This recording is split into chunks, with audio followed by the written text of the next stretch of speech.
नमस्कार मित्रांनो, तुमचं स्वागत आहे आपल्या नवीन ब्लॉगमध्ये. तर कसे आहात? तर आत्ता आपण आलो आहे लिंबगाड आहे. तर पाठीमाग फक्त ही लिंबूची झाडे, इकडं पहा आपल्याला लिंबू गोळा करायचे. आता करतोय काही एवढे झालेत, अजून राहिलेत. तर बघू आता अजून किती वेळ लागतोय. आता आलेलं झालं असं एक अर्धा पाऊण तास. तर बघू अजून किती वेळ लागतोय. तर ब्लॉग कंटिन्यू करा. मला एक सांगा, तुम्ही कोणी लिंबू गोळा केलेत का याच्या आधी? ज्यांनी गोळा केलं त्यांना माहिती कशी करतात, ज्यांना नाही माहीत त्यांना मी दाखवतो कशी गोळा करायची. ही आपली आकडी.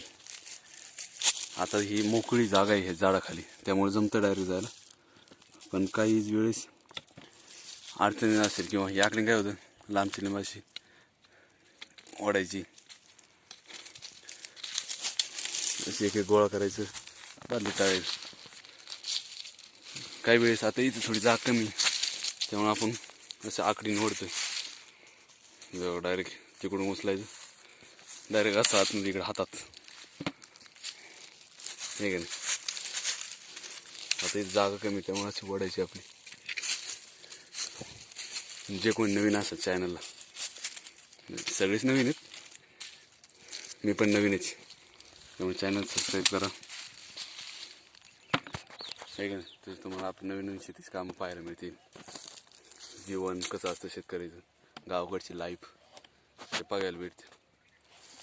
ठीक आहे. अजून राहिलेत आपली एक लाईन गोळा करायची, हिला कडल न्यायची, ऊन चमकत त्यामुळे थोडं दिसतं प्रॉब्लेम होते. तर बघा ब्लॉग कंटिन्यू करा.